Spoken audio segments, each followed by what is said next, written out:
Voici donc la nouvelle séquence, ça s'appelle vecteur et repérage, c'est la dernière séance sur les vecteurs.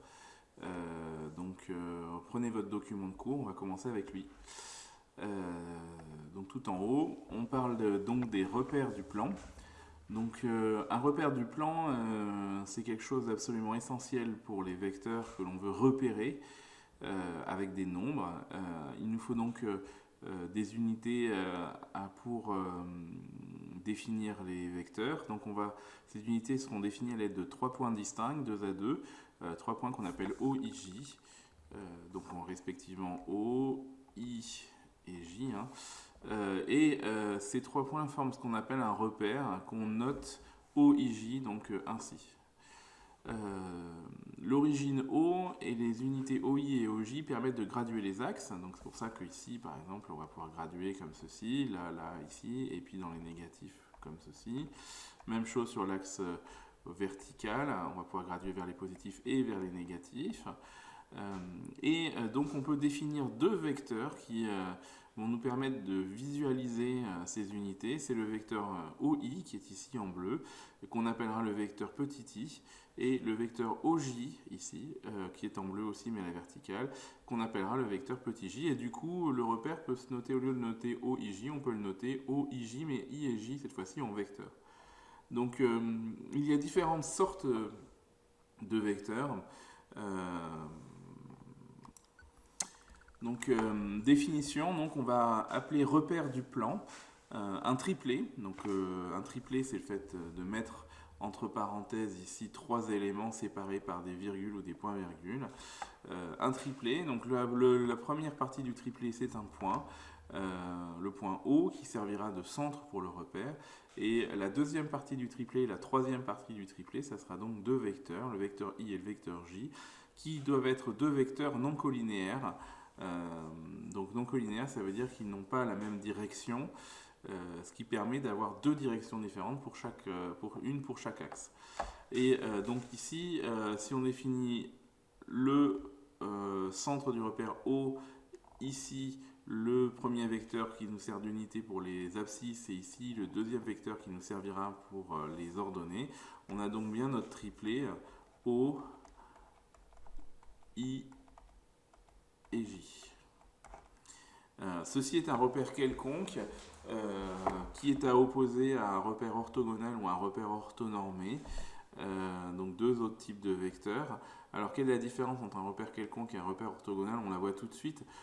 C'est la présence d'un angle droit au niveau des axes. Donc les vecteurs I et les vecteurs J sont orthogonaux, on pourrait dire perpendiculaires. Ce qui différencie le repère orthogonal du repère orthonormé, c'est le fait que les vecteurs I et vecteur J ont la même norme, c'est-à-dire la même longueur. Et cette longueur ici, on pourrait la marquer comme ceci un peu. Repère orthonormé, ça veut donc dire que les vecteurs sont à la fois orthogonaux, perpendiculaires si vous voulez, et de même longueur, alors que repère orthogonal, ils ne sont que qu'ils ne sont pas de même longueur, mais par contre ils sont, orthogonaux. Je vous propose tout de suite d'aller faire l'exercice 4 et de me retrouver parmi les 6 dessins que nous avons là, les repères orthonormés. Donc vous arrêtez la vidéo et vous me mettez en couleur, vous essayez d'identifier les repères orthonormés. 1, 2, 3.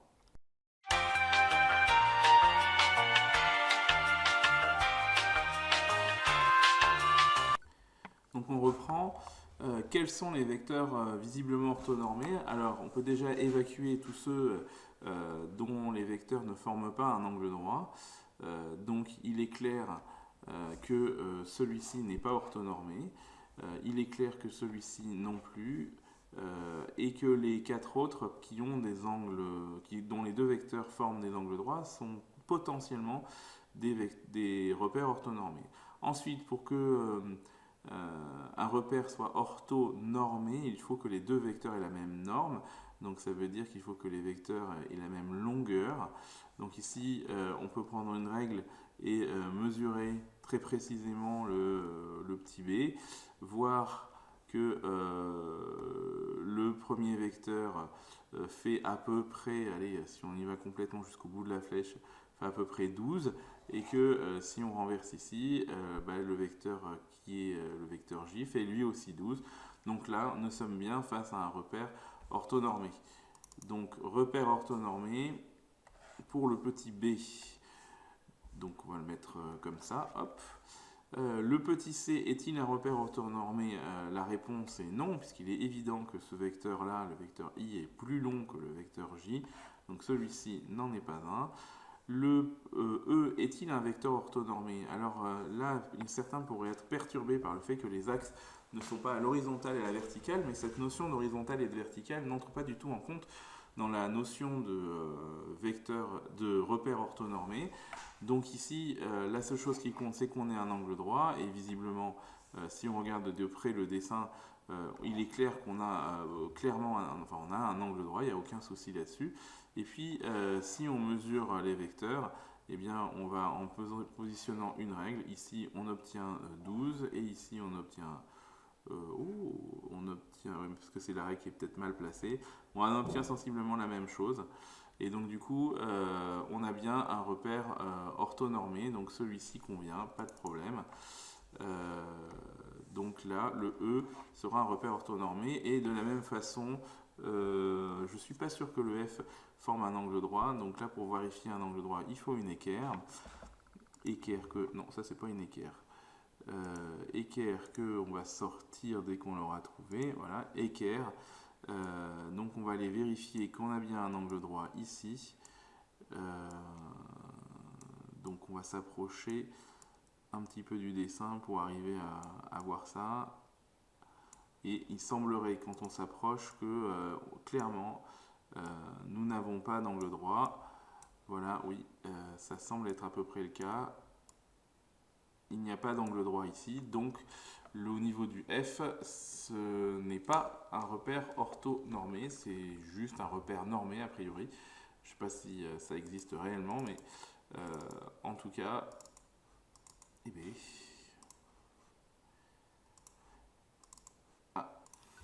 donc celui-ci, clairement, n'est pas un repère orthonormé.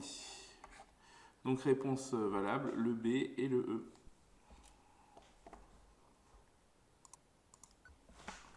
Maintenant que nous sommes capables d'avoir des repères, on va donc se placer dans un repère OIJ qu'on voit en noir sur ce dessin, et on va définir les coordonnées d'un vecteur. Donc le vecteur, ça sera donc le vecteur U qui est ici, hein, que je vais mettre en jaune. Ce vecteur U qui est ici, on voudrait être capable de donner ses coordonnées. Ces coordonnées, l'idée des coordonnées d'un vecteur, c'est qu'il faudra ramener le vecteur au point O. C'est donc marqué ici, hein, les coordonnées du vecteur U sont les coordonnées du point M, de façon à ce que ici, le point M et le point O, donc le vecteur OM, forment exactement un représentant du vecteur U. Donc ici, on a le vecteur OM, ici, est de même direction, même sens et même longueur que le vecteur U. Et du coup, on peut lire les coordonnées du vecteur ici en regardant l'abscisse du point M et l'ordonnée du point M. Donc sur ce dessin précis, le point M en l'occurrence, on peut donner ses coordonnées. On peut les lire ici, donc 1, 2, 3, 4. Et puis en ordonnée, on peut dire que ça fait 2. Donc le point M sera de coordonnées 4, 2. Et donc du coup, on dira que le vecteur OM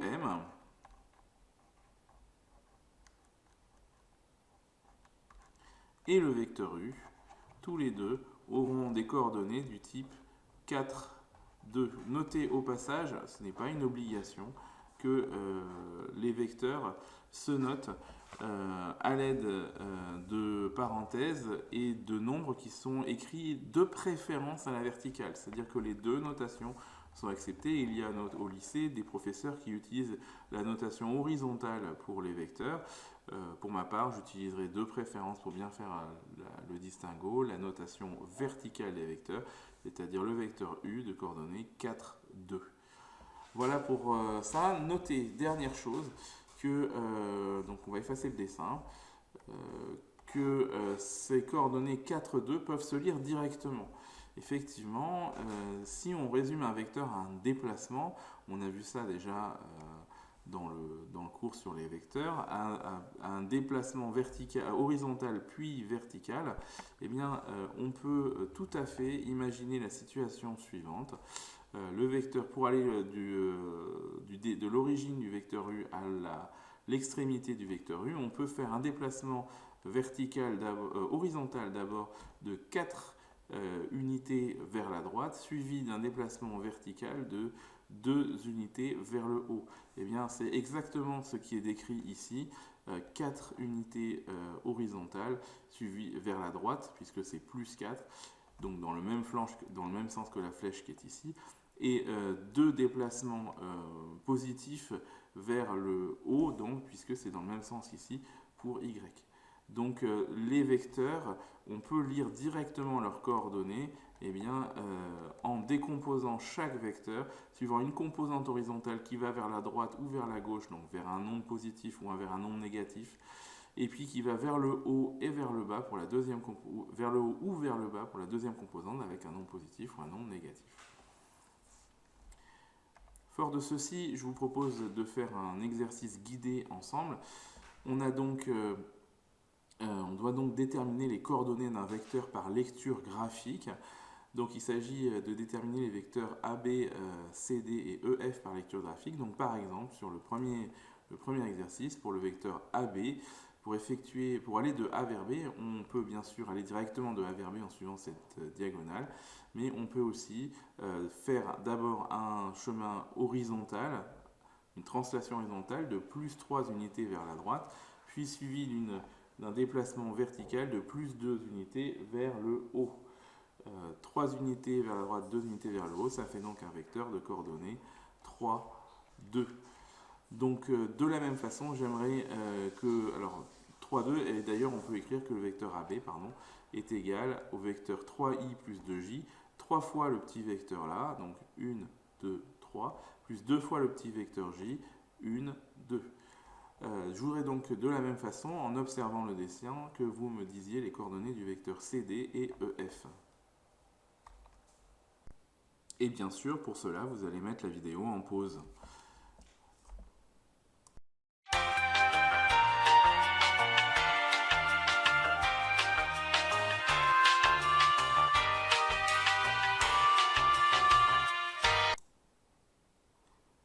Voilà, vous avez donc dû terminer, et donc ici, le vecteur CD, si on l'observe, c'est un déplacement horizontal de 1 carreau vers la gauche, donc un carreau vers la gauche, c'est dans le sens inverse de cette flèche-là, donc c'est pour ça qu'ici on mettra -1, et de 5 carreaux vers le haut, donc ici on mettra 5. Enfin, pour le vecteur EF, eh bien, on observera 3 carreaux vers la droite, plus 2 carreaux vers le haut, donc on mettra les coordonnées 3, 2. Passons à la suite. Donc la suite, c'est l'exercice 5, où on vous demande de retrouver les coordonnées des vecteurs par lecture graphique dans le repère OIJ. Donc ici, vous avez tout un tas de vecteurs. Donc je vais faire le premier avec vous, histoire de voir si vous avez compris. Donc le vecteur V1, on le regarde vite fait. Le vecteur V1, si on le cherche, il est ici, le vecteur V1. De quel vecteur s'agit-il? Quelles sont ses coordonnées? Eh bien, pour aller de haut à ce point-là, il faut faire un déplacement horizontal de 2 carreaux vers la gauche, suivi de 1, 2, 3, 4, 5, 6 carreaux vers le haut. Donc 2 carreaux vers la gauche, ça fait -2. 6 carreaux vers le haut, ça fait +6. Et pour la deuxième coordonnée, donc on a le V1 de coordonnées -2, 6. Donc maintenant, vous arrêtez la vidéo et vous faites l'exercice.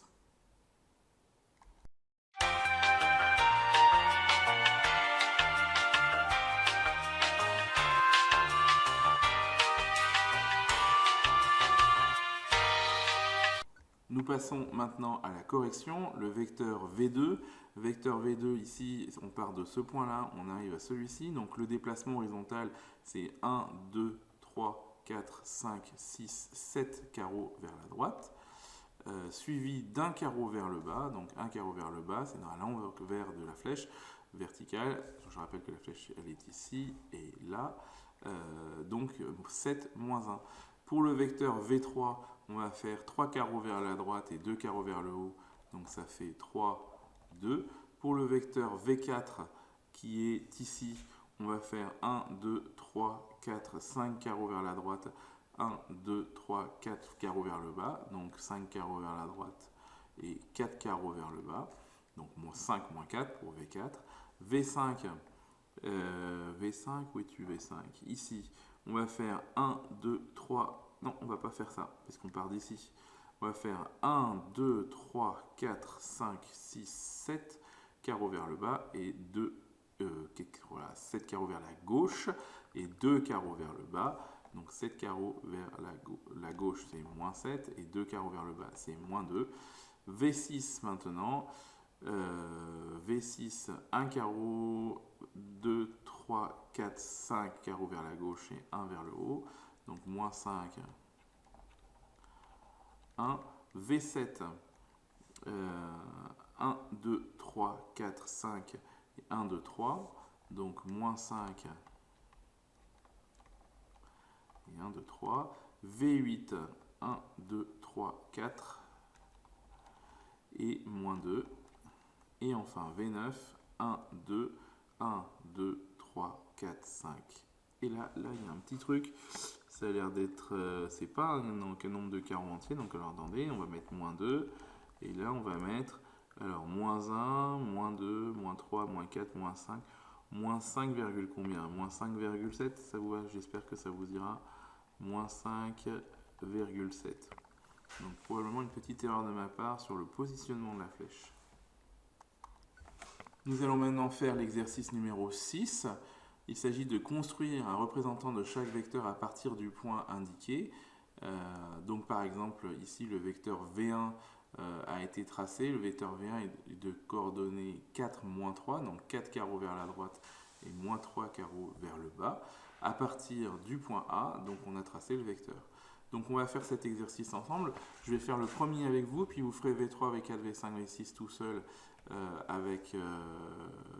en mettant la vidéo sur pause. Donc allons-y. Pour V2 de coordonnées 2, moins 5 à partir du point B. Donc 2, moins 5, ça veut dire qu'on va de 2 carreaux vers la droite et puis 5 carreaux vers le bas. 1, 2, 3, 4, 5. Voici le vecteur V2. Je vous demande maintenant de mettre la vidéo sur pause et de faire l'exercice et de remettre en route après.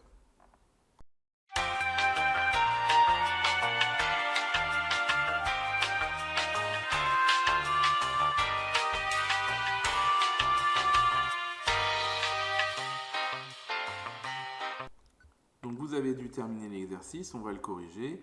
Donc le vecteur V3, de coordonnées moins 6, 1 à partir du point C. Donc moins 6, 1, 2, 3, 4, 5, 6. Et puis 1 carreau vers le haut ici. Donc voilà pour le vecteur V3. Donc ici on va écrire V3. Ensuite le vecteur suivant, c'est le vecteur V4 à partir du point I. Le point I est ici. Il s'agit d'aller de coordonnées 0, donc pas de déplacement horizontal, et un déplacement vertical uniquement ici V3 vers le haut. Donc ici ça donne V4. Et attention, je m'aperçois que j'ai oublié de mettre les flèches sur les vecteurs. V5 maintenant.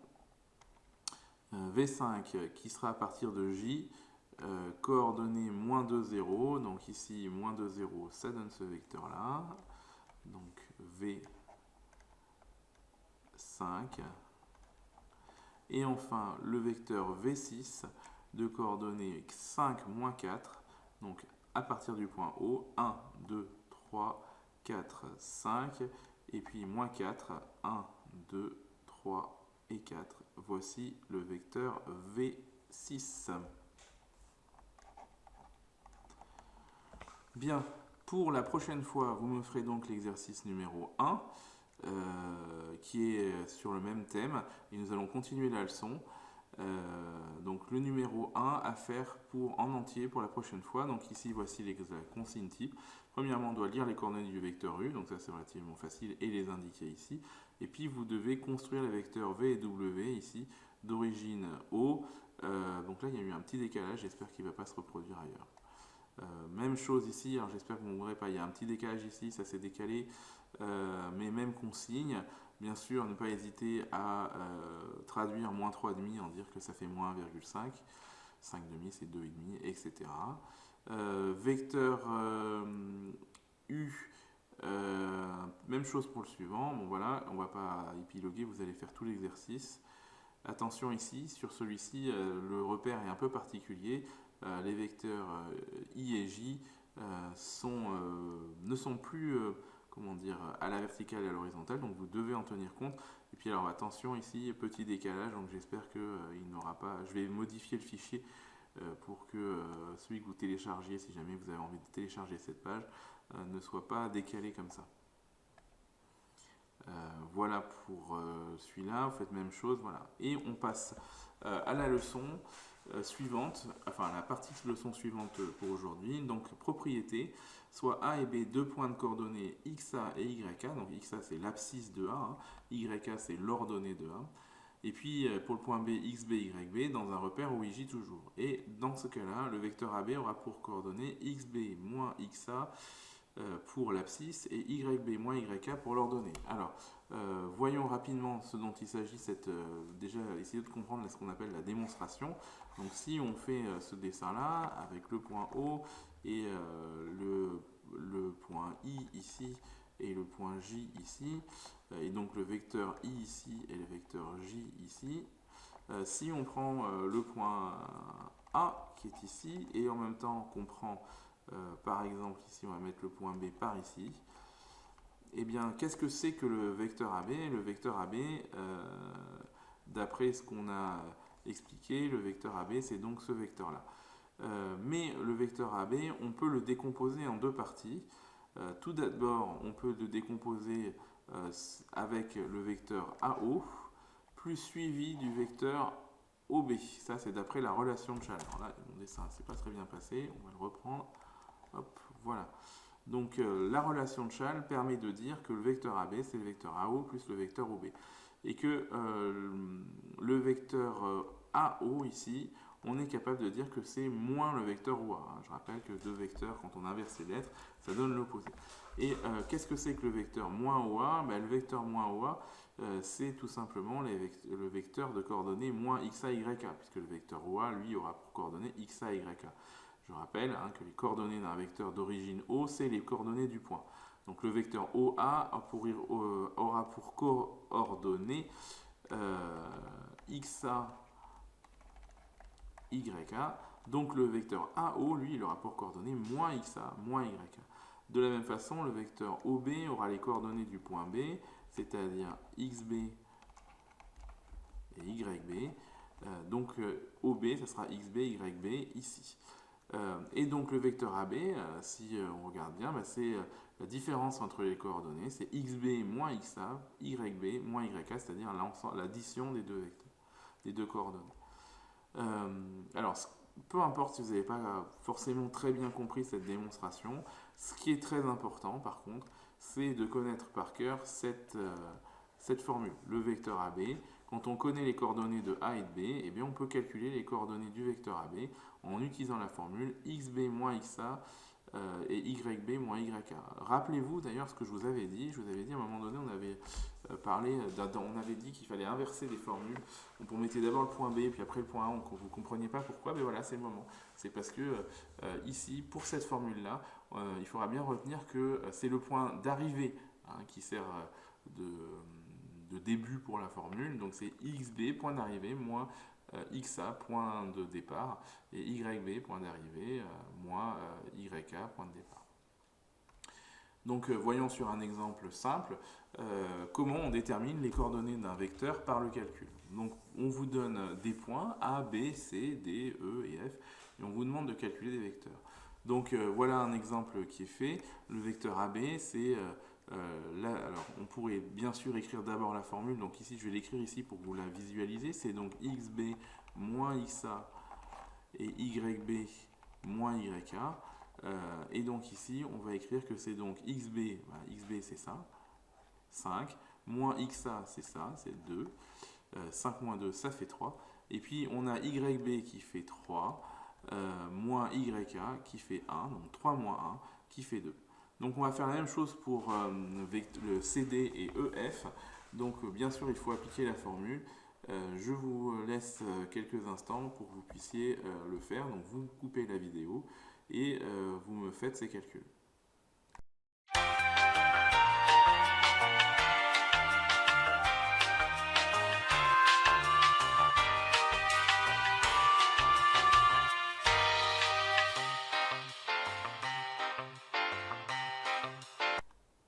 Voilà, vous avez dû terminer les calculs.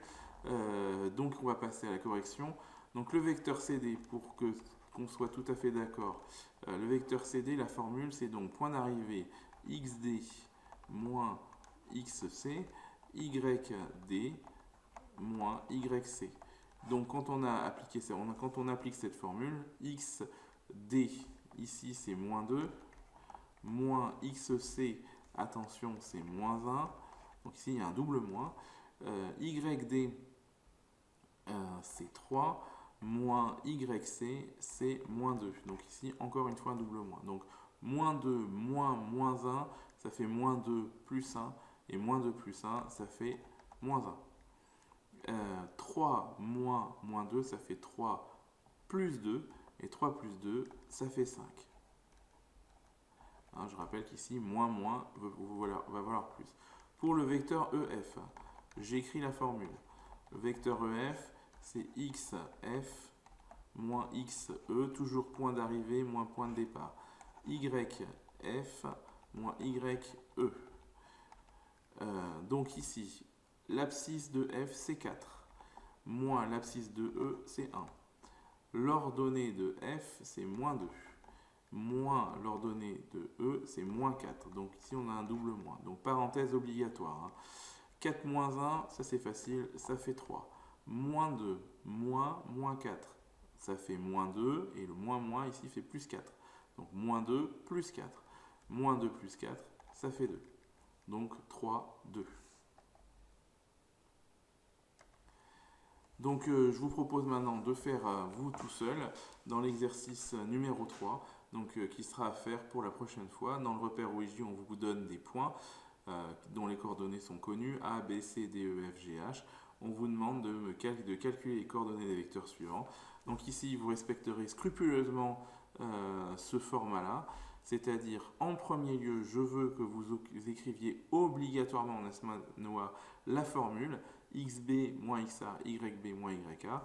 Et puis après, vous m'écrivez le calcul, AB égale, vous me l'écrivez avec tout ce qu'il faut, des doubles parenthèses, des doubles signes moins s'il y en a, des parenthèses si elles sont nécessaires. Et ensuite, là par contre, vous pouvez aller un peu vite, vous calculez de tête et vous me donnez le résultat. Donc ici, 3 lignes obligatoirement à chaque fois, la formule en premier, le deuxième, la formule avec à la place des XB, XA, YB, YA des nombres, et puis en dernier, ici, le résultat. Donc vous me faites l'exercice 3 en entier pour la prochaine fois. Vous ferez aussi dans la foulée l'exercice 7. Donc cet exercice 7, normalement vous deviez en faire un en classe et un autre à la maison. Mais là, comme vous êtes toujours à la maison, vous ferez tout à la maison. Donc l'exercice 7, pareil, vous me calculez les coordonnées de ces vecteurs. Voilà pour cela. Enfin, je crois que l'exercice 3, je l'ai déjà donné. Oui, voilà, c'est ça. L'exercice 3, un petit bout en plus. Ah oui, mais j'ai oublié un bout, visiblement. Donc oui, il faudra que vous fassiez en entier cet exercice 3. Voilà, il faudra que je remette tout ça. Et puis, vous me placerez tout ça dans les points A, B, C, D, E, F. Voilà. Dernière partie de la leçon pour aujourd'hui. Vous avez U et V, deux vecteurs de coordonnées x', y'. Donc là, on est sur une leçon.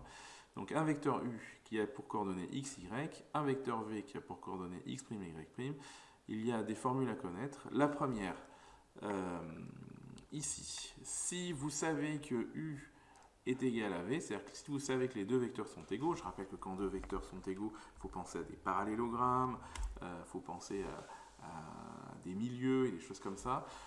Dans ces cas-là, ça veut dire que les coordonnées sont égales. Ça veut dire que x égale x' et y égale y'. Ça sera très important pour écrire des équations. Donc ça, on verra ça un peu plus tard. Le vecteur u plus v, lui, si u est de coordonnées x, y et v est de coordonnées x', y', le vecteur u plus v, donc le vecteur u plus le vecteur v, on a vu que c'était deux translations l'une derrière l'autre, hein, donc deux déplacements. Le vecteur u plus v, lui, il aura pour coordonnées x plus x', y plus y'.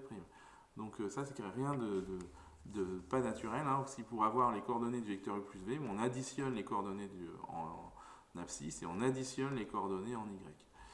Et enfin, dernière formule, qui elle aussi est naturelle, c'est que quand on a un vecteur KU, c'est-à-dire par exemple 2 fois le vecteur U ou 3 fois le vecteur U, eh bien les coordonnées de ce vecteur, c'est les coordonnées du vecteur U multipliées par K, donc Kx pour les abscisses et Ky pour les ordonnées.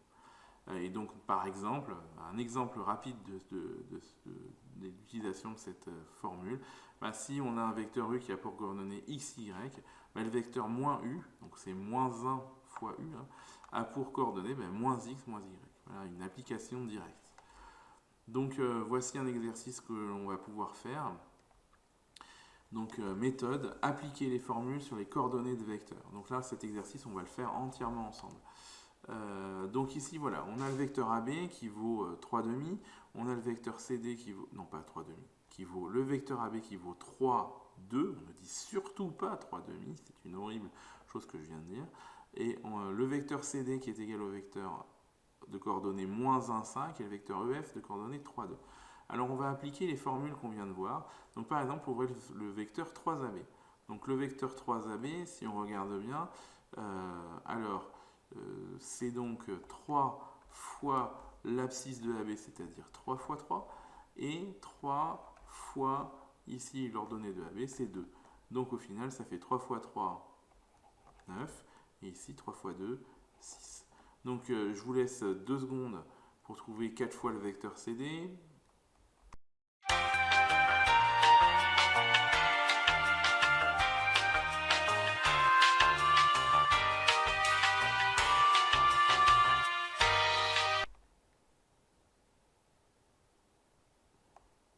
Et du coup, ce vecteur 4 fois CD, qu'est-ce que ça va être? Ça va être 4 fois moins 1 et 4 fois 5. 4 fois moins 1, ça fait moins 4. Et 4 fois 5, ça fera 20. Maintenant, on veut additionner les vecteurs 3, enfin, on veut soustraire plutôt le vecteur 3AB moins 4CD. Et bien, d'après ce qu'on a écrit dans les propriétés, ça veut dire qu'on va prendre 9, le vecteur de coordonnées 9, 6, et on va enlever le vecteur de coordonnées moins 4, 20. Donc ce qui veut dire qu'ici on va faire 9 moins 4, et ici on va faire 6 moins 20. 9 moins 4, ça fait 9 plus 4, ça fera 13, et 6 moins 20, eh bien ça fera moins 14. Et donc maintenant, pour finir, vous ferez l'exercice numéro 2. L'exercice numéro 2, on considère les vecteurs suivants. Le vecteur U de coordonnées 2, 3, le vecteur V de coordonnées moins 3, 5 et le vecteur W de coordonnées moins 1, 2. Et on vous demande de calculer les coordonnées de quelques vecteurs. Donc on va faire par exemple le premier. Alors là, c'est vraiment un travail de tête. Je ne vous demande pas de détails. Le vecteur U plus V par exemple, eh bien, on prendra les coordonnées de U, on les additionnera. 2 et moins 3 mis ensemble, 2 plus moins 3, ça fera moins 1. 3 plus 5, ça fera 8. Et puis vous me ferez ça pour tous ces vecteurs-là. Pour le petit a, pour le petit b, bien sûr, on fera des soustractions. Par exemple, pour le petit b, si on veut calculer le vecteur u moins v, on va faire 2 moins 3. 2 moins 3, ça fait 2 têtes, 2 plus 3. Et 2 plus 3, ça fera 5. Pour les ordonnées, on fera 3 moins 5. Et 3 moins 5, ça fait moins 2. Donc, je vous laisse faire la suite. Tout ça de tête. pour 2u plus 3v, alors là il faudra calculer un petit peu mieux, mais 2u plus 3v pour le petit c, ben, on fera 2 fois 2 plus 3 fois moins 3, donc 2 fois 2 ça fait 4, 3 fois moins 3 ça fait moins 9, ça fait 4 moins 9, ça fera moins 5, donc ça, tout ça de tête. Allez, peut-être certains prendront une calculatrice. Ici on fera 2 fois 3 plus 3 fois 5, donc 2 fois 3 ça fait 6, 3 fois 5 ça fera 15, 6 et 15 ça fait 21, et puis etc. pour la suite. Donc voilà pour le petit c. Et pour le petit d, on fera la même chose avec des soustractions. Donc par exemple, pour 5u moins 2v, on fera 5 fois le vecteur u, donc 5 fois 2, 10, moins 2 fois moins 3. Alors moins 2 fois moins 3, ça fera plus 6, donc 10 plus 6, ça fera 16. Et puis là, pour les ordonnées, on fera 5 fois 3 qui fait 15, moins 2 fois 5 qui fait 10, donc ça fera 15 moins 10, 15 moins 10, ça fera 5. Voilà, et vous me faites toute la suite de l'exercice. N'hésitez pas à faire fonctionner votre tête à fond. Voilà, fini pour aujourd'hui. À demain.